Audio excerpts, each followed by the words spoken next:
আসসালামু আলাইকুম। সকলকে আমন্ত্রণ আনন্দ টিভি রাতের সংবাদে। আপনাদের সঙ্গে আছি আমি সুমাইয়া আজাদ। মস্তিষ্কের অস্ত্রোপচারের পর 3 সপ্তাহের বেশি সময় ধরে হাসপাতালে চিকিৎসাধীন ভারতের সাবেক রাষ্ট্রপতি প্রণব মুখার্জি আর নেই। সোমবার বিকেলের দিকে নয়াদিল্লির আর্মি রিসার্চ অ্যান্ড রেফারেল হাসপাতালে চিকিৎসাধীন অবস্থায় মারা যান 84 বছর বয়সী সাবেক রাষ্ট্রপতি। এর আগে আজ সকালের দিকে আর্মি রিসার্চ অ্যান্ড রেফারেল হাসপাতালে এক বিবৃতিতে ভারতের রাজনীতির অন্যতম এই আইকনের শারীরিক অবস্থার অবনতির খবর দেওয়া হয়। এতে বলা হয়, ফুসফুসের সংক্রমণের কারণে সেপটিক শকে রয়েছেন তিনি। বাংলাদেশের অকৃত্রিম বন্ধু প্রণব মুখার্জির মৃত্যুতে গভীর শোক প্রকাশ করেছেন রাষ্ট্রপতি আব্দুল হামিদ এবং প্রধানমন্ত্রী শেখ হাসিনা। শুধু স্বতন্ত্র অনলাইন নিউজ পোর্টাল নয়, টেলিভিশন, বেতার ও ছাপা পত্রিকাগুলোর অনলাইন সংস্করণ এবং আইপিটিভি ও ইন্টারনেট রেডিও চালাতে হলেও সরকারের কাছ থেকে নিবন্ধন নেওয়ার বাধ্যবাধকতা রেখে অনলাইন জাতীয় গণমাধ্যম খসড়া নীতিমালায় অনুমোদন দিল মন্ত্রিসভা। গণভবন থেকে এই সভায় সভাপতিত্ব করেন প্রধানমন্ত্রী শেখ হাসিনা। এসবি বুলবুলের প্রতিবেদন জানাচ্ছেন তরিকুল ইসলাম, ক্যামেরায় ছিলেন খলিলুর রহমান। রেডিও, টেলিভিশন ও পত্রিকার অনলাইন পোর্টাল এবং আইপিটিভির জন্য নিবন্ধন নিতে হবে এমন নিয়ম রেখে জাতীয় অনলাইন গণমাধ্যম নীতিমালা 2017 এর খসড়া অনুমোদন দিয়েছে মন্ত্রিসভা। সোমবার প্রধানমন্ত্রী শেখ হাসিনার সভাপতিত্বে মন্ত্রিসভার ভার্চুয়াল বৈঠকে এ অনুমোদন দেওয়া হয়। বৈঠক শেষে সচিবালয়ে প্রেস ব্রিফিংয়ে মন্ত্রিপরিষদ সচিব খন্দকার আনোয়ারুল ইসলাম এ তথ্য জানান। 2017 সালের অনলাইন গণমাধ্যম নীতিমালা তুলে ধরে মন্ত্রিপরিষদ সচিব বলেন, জাতীয় অনলাইন গণমাধ্যম নীতিমালা 2017-এর উল্লেখযোগ্য বিষয়গুলো হলো অনলাইন গণমাধ্যম সেবা প্রদানের জন্য নিবন্ধন প্রদান, পর্যবেক্ষণ, মনিটরিং এবং মান বজায় রাখার লক্ষ্যে প্রাতিষ্ঠানিক কাঠামো করে তোলা। নীতিমালায় আগে 9টি অনুচ্ছেদ সংশোধন হয়েছে এবং 5টি নতুন অনুচ্ছেদ অন্তর্ভুক্ত করা হয়েছে বলেও জানান মন্ত্রিপরিষদ সচিব। লাইসেন্সপ্রাপ্ত টেলিভিশন চ্যানেল ও বেতারের নিউজ পোর্টাল হিসেবে প্রচার কার্য পরিচালনা, আইপিটিভি ও ইন্টারনেট রেডিও সম্প্রচার বিষয়ে সুনির্দিষ্ট কোনো নির্দেশনা ছিল না। তো এগুলোকে ইনক্লুড করে ওনারা একটা খসড়া নিয়ে আসছেন। এর মধ্যে 9টা আগের অনুচ্ছেদ আপনার সংশোধন হয়েছে আর 5টা নতুন অনুচ্ছেদ ঢোকানো হয়েছে, যেগুলি বললাম। নতুন নীতিমালার মাধ্যমে অনলাইন মাধ্যমগুলোতে আসবে সামঞ্জস্যতা। যত্রতত্র অনলাইন টিভি, পোর্টাল ও ভুয়া সংবাদ থেকে মুক্ত থাকবে দেশের অনলাইন মাধ্যম, এমন প্রত্যাশা সকলের। নয়নমণি, আনন্দ টিভি, ঢাকা। খালেদা জিয়ার স্বাস্থ্যের অবস্থা বিবেচনা করে সরকার পরবর্তী সিদ্ধান্ত নেবে বলে জানিয়েছেন আইনমন্ত্রী আনিসুল হক। অপরদিকে করোনার টিকা দেশে আনতে সরকার তৎপর বলে জানিয়েছেন স্বাস্থ্যমন্ত্রী। সোমবার সচিবালয়ে সাংবাদিকদের এসব কথা বলেন তারা। এসডি বুলবুলের প্রতিবেদন জানাচ্ছেন তরিকুল ইসলাম, ক্যামেরায় ছিলেন খলিলুর রহমান।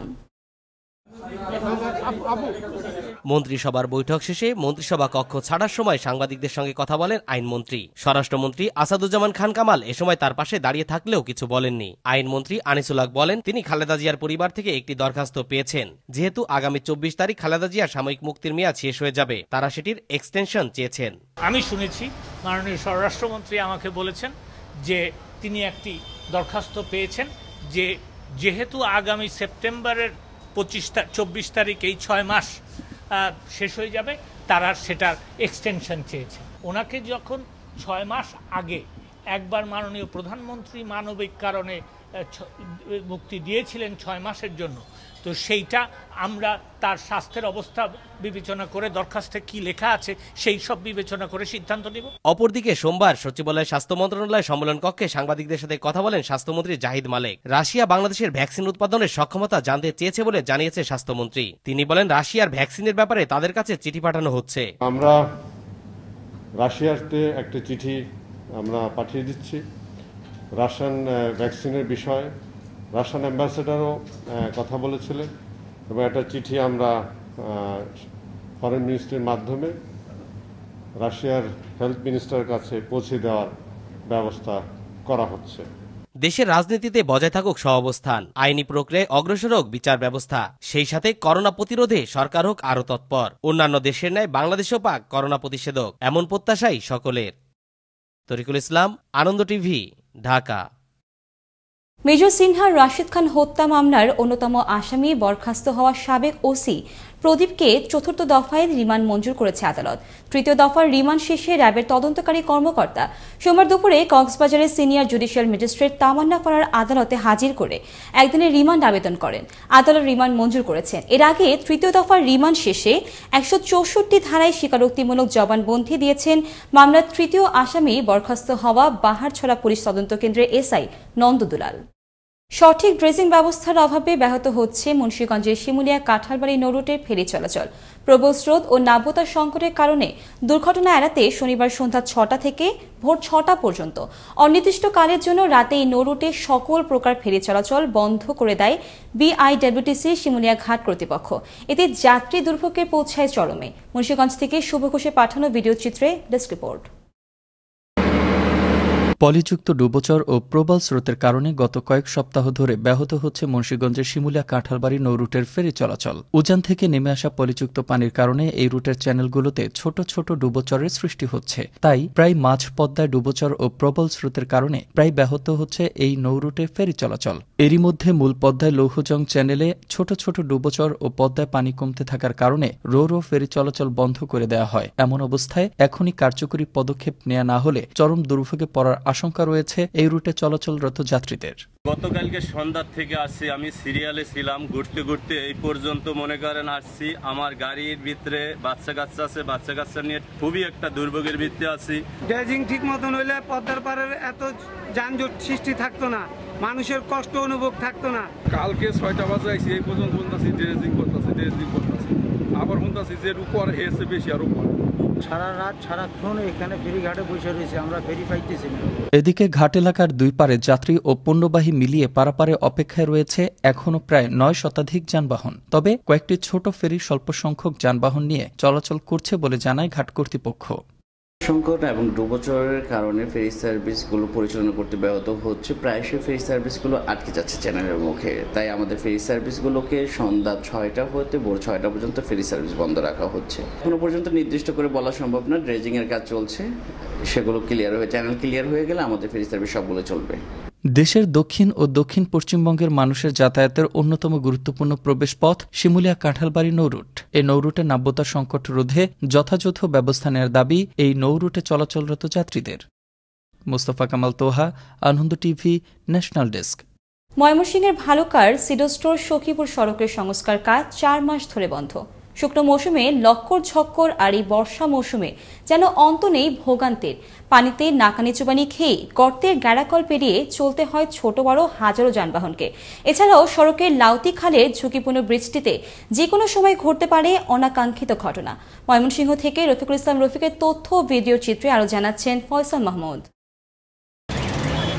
ভোগান্তি যেন পিছু ছাড়তেই চাচ্ছে না ভালুকার সিডো স্টোর সখীপুর সড়কের যাত্রীদের। দীর্ঘ 1 যুগেরও অধিক সময় বেহাল অবস্থা থাকার পর সরকার 14 কিলোমিটার সড়ক সংস্কারের জন্য 25 কোটি টাকা বরাদ্দ করে। 1 বছরে টাইম ফ্রেম বেঁধে দিয়ে গেল বছরের সেপ্টেম্বরে রাফিয়া কনস্ট্রাকশন নামের একটি ঠিকাদারি প্রতিষ্ঠানকে কার্যাদেশ দেয় স্থানীয় সরকার প্রকৌশল অধিদপ্তর। সড়কের 10 ভাগ কাজ শেষ না করেই ঠিকাদার লাপাত্তা হওয়ায় 4 মাস ধরে বন্ধ রয়েছে নির্মাণ কাজ। ফলে সড়কটি খোঁড়াখুড়ির কারণে ভোগান্তি আরও বেড়েছে যাত্রীদের। সড়কটির পাড়াগাঁও এলাকায় লাউতি খালের উপর ব্রিজটি ঝুঁকিপূর্ণ হয়ে থাকায় যে কোনো সময় ঘটতে পারে বড় ধরনের দুর্ঘটনা। যাত্রীদের মধ্যে দেখা দিয়েছে তীব্র অসন্তোষ। ডিস্ট্রিক্ট গাড়ি, বালুর গাড়ি, ইটের গাড়ি যদি ঢুকে ব্রিজটা শুধু থরথরায় কাঁপে, যে কোনো টাইম ওয়ান টাইম ভাঙে পড়ে যেতে পারে। খানাখন্দে ভরা বেহাল রাস্তায় ঝুঁকি নিয়ে যানবাহন চালাতে গিয়ে যেমনটা জানালেন চালকরা। এই রাস্তাতে গাড়ি চালায়, গাড়ির অবস্থা শেষ, যানের অবস্থা শেষ। বর্ষাকালে যে পানি বাজলে তখন আমরা গাড়ি নিয়ে যাইতেই না, প্যাসেঞ্জার অনেক সময় দেখা যাচ্ছে প্যাসেঞ্জার গাড়ি উল্টে জায়গা। অবিলম্বে কাজ শুরু না করলে কার্যাদেশ বাতিল ও পুনরায় টেন্ডার প্রক্রিয়া শুরু করার প্রস্তাব দেওয়া হবে বলে জানান স্থানীয় সংসদ সদস্য। সাইট ইঞ্জিনিয়ার, তার সাথে গতকাল আমি কথা বলেছি, তাকে বলেছি আমরা যে এই মাসের মধ্যে কাজ না ধরেন আমরা কিন্তু প্রস্তাব করবো এই কাজ ক্যান্সেল করে নতুন করে টেন্ডার দেওয়ার জন্য। আমরা আশাবাদী যে এই মাসের মধ্যেই, সে ভোট কথা দিচ্ছে তারা যে এই মাসের মধ্যে তারা কাজ আবার পুরোদিন শুরু করবে। সরকারের বেঁধে দেয়া সময়ে সঠিকভাবে কাজ সম্পন্ন হলে এতদিনে তা শেষ হয়ে যাওয়ার কথা। শেষ না হওয়ায় দেখা দিয়েছে আরও বেহাল অবস্থার। অবিলম্বে যথাযথ পদক্ষেপ গ্রহণ করার দাবি ভুক্তভোগীদের। ফয়সাল মাহমুদ, আনন্দ টিভি, ন্যাশনাল ডেস্ক। প্রধানমন্ত্রী শেখ হাসিনা উন্নত সমৃদ্ধ বাংলাদেশ গড়ার পাশাপাশি সবুজ সোনার বাংলা করতে উদ্যোগ নিয়ে কাজ করে যাচ্ছে। মুজিববর্ষে ঘোষণা দিয়ে প্রধানমন্ত্রী সবাইকে বলেছেন 3টি করে গাছ লাগাতে। রোববার সিরাজগঞ্জের শাহজাদপুর উপজেলার সোনাতনী উচ্চ বিদ্যালয়ে পরিচালনা পরিষদের সভাপতি আবুল কায়েস মিয়ার সভাপতিত্বে স্থানীয় সংসদ সদস্য হাসিবুর রহমান স্বপন প্রধান অতিথি হিসেবে উপস্থিত থেকে এসব কথা বলেন। পাবনার সাঁথিয়া উপজেলার গাঙ্গুহাটি গ্রামের মোল্লাপাড়ার জালাল হোসেনের ছেলে ও ঢাকা সোনারগাঁ বিশ্ববিদ্যালয়ের সিভিল ইঞ্জিনিয়ারিং 3য় বর্ষের মেধাবী শিক্ষার্থী অন্তর হত্যা মামলার প্রকৃত আসামিরা গ্রেফতার না হওয়ায় গভীর শঙ্কায় পড়েছেন পরিবার ও স্বজনরা। উল্লেখ্য, 1 জুন অন্তরকে বাড়ি থেকে ডেকে নিয়ে প্রকাশ্যে কূপে হাত ও পা শরীর থেকে বিচ্ছিন্ন করে নির্মমভাবে হত্যা করে এলাকার চিহ্নিত সন্ত্রাসীরা।